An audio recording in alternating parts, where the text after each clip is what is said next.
देखिए, पहले तो इन्होंने कहा कि हम बौखलाए हुए हैं। मुझे तो एक बात समझ में नहीं आता है अंजना जी, हम तो बौखलाए हुए हैं, ये परम आनंद में कैसे रहते हैं? रुको जरा, सब्र करो। मतलब आप सोचिए, 32 बार राहुल गांधी ने इनको इलेक्शन में हरा दिया।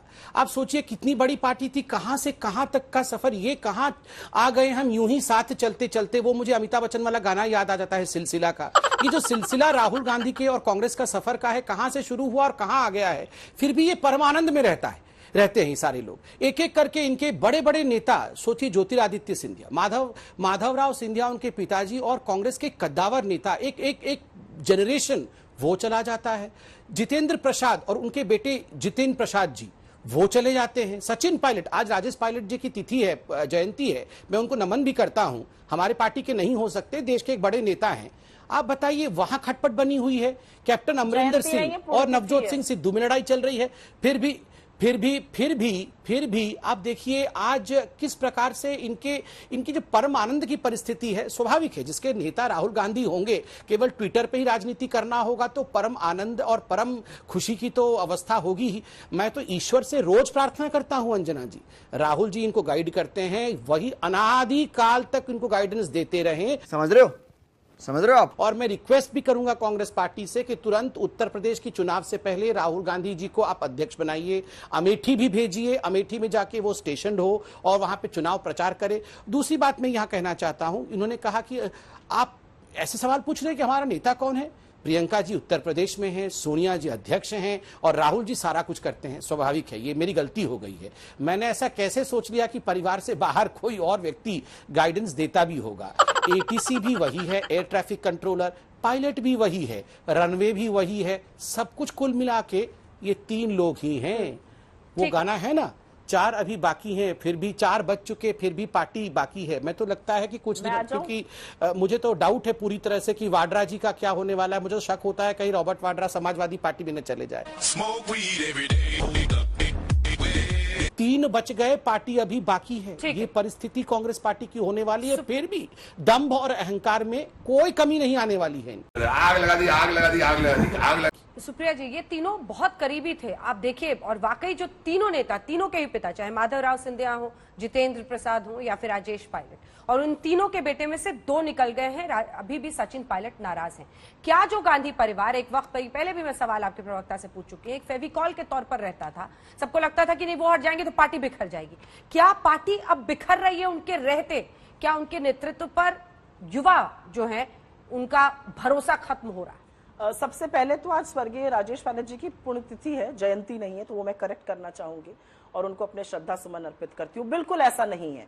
और मैं कुछ भी कहने से पहले 2 बात जरूर पूछूंगी। ट्विटर से बड़ा बैर हो गया भाजपा का, क्या बात हो गई? पहले तो बड़ा ट्रेंड चलाते थे, अब आजकल ट्विटर से बड़ा बैर है, खासा तनातनी ट्विटर से चल रही है। खैर कोई बात नहीं, शायद वहां पर सवाल पूछे जाते हैं, बखिया उधेड़ी जाती है, लोग पूछते हैं सवाल गवर्नेंस पे, कोविड पर, कुप्रबंधन पर, अर्थव्यवस्था पर, बेरोजगारी पर, पेट्रोल डीजल पर। अरे बेटे, तुझे थकान नहीं लग रही क्या? जहां सवाल पूछा जाएगा वहां बैर तो हो ही जाएगा भाजपा का।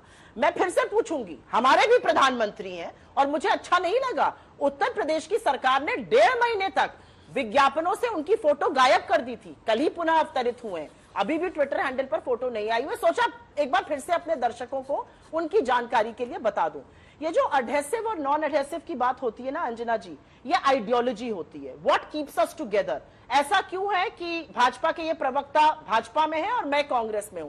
क्योंकि हमारे आइडियोलॉजिकल डिफरेंसेस है। मेरा इनसे कोई खेत मेरे का झगड़ा नहीं है, मेरा इनसे कोई व्यक्तिगत झगड़ा नहीं है। इनका हो सकता है मुझसे कुछ व्यक्तिगत बैर हो, मुझे नहीं पता है, लेकिन मेरा इनसे कोई खेत मेरे का झगड़ा नहीं, मेरा आइडियोलॉजिकल डिफरेंस है। और वही हमें एक दल से दूसरे दल में डिफर करता है। कुछ लोग हैं जो आइडियोलॉजी के लिए आज भी झंडा उठाकर लड़ने को तैयार हैं, अपना सब कुछ निछावर करके, और कुछ लोगों को लगता है कि नहीं, शायद सत्ता पाना ज्यादा जरूरी है और वो अपना राजनीतिक करियर दूसरी पार्टी के साथ ढूंढना चाहते हैं। मैं उन पर टीका टिप्पणी नहीं करूंगी क्योंकि इनमें से बहुत लोग मेरे मित्र हैं। जितेंद्र प्रसाद चले गए, उससे वो मेरे दुश्मन थोड़ी हो गए, वो मेरे मित्र रहेंगे। हाँ, हमारी राजनीतिक मतभेद चलेंगे। एक काउंटर क्वेश्चन है, ज्योतिरादित्य सिंधिया को क्या मिला? बिल्कुल नहीं, ये व्यक्तिगत फैसला था उनका। ज्योतिरादित्य सिंधिया को बीजेपी में जाने से क्या मिल गया? ये मुझसे पूछ रहे हैं आप? जी, आपने कहा ना कि सत्ता के लालच में कुछ ये तो हम भी पूछ रहे हैं।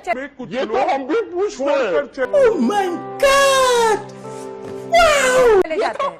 आपने कहा बिल्कुल। सत्ता के लालच में कुछ लोग छोड़कर चले जाते हैं। अंजना जी, ये सिर्फ- इसीलिए क्योंकि उन्होंने कांग्रेस पार्टी के तरीके पर सवाल अंजना खड़े जी, किए छोड़ते हाँ, समय। अंजना जी। जितेंद्र प्रसाद ने कल कहा कि व्यक्ति विशेष की पार्टी बनकर रह गई है, हम अपने लोगों के लिए कुछ नहीं कर पा रहे हैं। तो मैं आपसे ये समझ रही हूँ, आपने कहा सत्ता लालच में वो चले गए बीजेपी में, तो फिर हाँ। क्या मिल मैं- गया? ऐसी कोई डील तो थी नहीं कि उनको मंत्री पद, क्योंकि मैं- अभी तक तो नहीं हाँ। मिला है, आगे हो सकता है मिल जाए, वो संबित जी बताएंगे।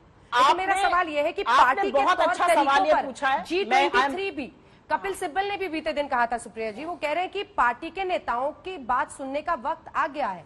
वो भी इशारा करेंगे, सब कद्दावर नेता है जिन्होंने जिंदगी बिता दी है इस पार्टी के लिए। बिल्कुल इसके बाद संबित जी बिल्कुल, मैं इस बात का जवाब दूंगी। आपने तो वो बात कह दी जो ज्योतिरादित्य सिंधिया खुद पूछते हैं, उनके आसपास के लोग खुद कहते हैं कि यहाँ आकर क्या मिला, एक राज्यसभा मेंबर बना दिया, 1.5 साल से लटकाया हुआ है, क्यों नहीं मंत्री परिषद का विस्तार करके जो मंत्री बनाने की बात थी वो बनाई जा रही है। ये तो उनके सवाल है, ये मेरे सवाल नहीं, आपने उन्हीं का सवाल उठा दिया। देखिए, जो कपिल सिब्बल जी ने कहा या गुलाम नबी आजाद साहब ने कहा या बाकी नेताओं ने कहा, जिनको आप लोग पॉपुलरली G23 कहते हैं, उसमें से बहुत लोग बहुत क्लोजली वर्क कर रहे हैं। जो कोविड का टास्क फोर्स हमारी पार्टी का है, उसके हेड गुलाम नबी आजाद साहब हैं। पृथ्वीराज चौहान जी ने भी उसमें साइन किया था, वो बहुत उन्होंने सक्रिय भूमिका निभाई है चुनावों में, वो उस कमिटी के हेड थे। तो मैं सिर्फ ये बताना चाहती हूँ कि एक ये जो मीडिया में पेंट हो जाता है वो, और उसमें पार्टी के अंदर बहुत डिफरेंस होता है। डिसएग्रीमेंट, डिसेंट और डेमोक्रेटिक, ये एक साथ हाथों हाथ चलता है। हमारे यहाँ ये नहीं है कि दिल्ली से हम बताते हैं कि योगी जी के साथ कौन खड़ा रहेगा और कौन नहीं रहेगा। हम ये नहीं करते कि शिवराज सिंह चौहान और नरोत्तम मिश्रा में जब सरफुटअव्वल हो तो हम कहते भैया संगठन मंत्री देखो। वो आपस में सरफुटअव्वल भी कर सकते हैं और बाहर जाके उसके बारे में बात भी कर सकते हैं। ठीक है, संबित जी वो कह रही है उनके इंटरनल डेमोक्रेसी का हिस्सा बारे में गया बात नहीं ये करता है, जितनी मीडिया नाराजगियां हैं, पर ठीक बात है, नहीं ठीक है, करता है। वक्त की कमी है। ठीक है। संबित जी वो कह रही है मैंने जितनी बहुत लंबा सुना, इंटरनल अब मैं जवाब डेमोक्रेसी देता है। जी। देखिए अंजना जी, मैं तो भगवान से इन्होंने कहा कि सर फुटवल भी होगा और सर फुटवल जो है वो एक इंटरनल डेमोक्रेसी का हिस्सा है, तो मैं तो भगवान से प्रार्थना करता हूं और ज्यादा इंटरनल डेमोक्रेसी हो जाए कांग्रेस पार्टी में, पंजाब में, छत्तीसगढ़ में और राजस्थान में। टीएस सिंहदेव के बीच में, बघेल जी के बीच में बिल्कुल इंटरनल डेमोक्रेसी के अंतर्गत सर फुटवल बीच सड़क में ही हो। सिद्धू जी और कैप्टन अमरिंदर सिंह जी सिर्फ फुटवल करे, बीच सड़क पे ही करे, हमें कोई आपत्ति नहीं है। हम तो पेवेलियन में बैठ के देखेंगे भी और डिबेट और डिस्कशन भी करेंगे। वाह मोदी जी वाह।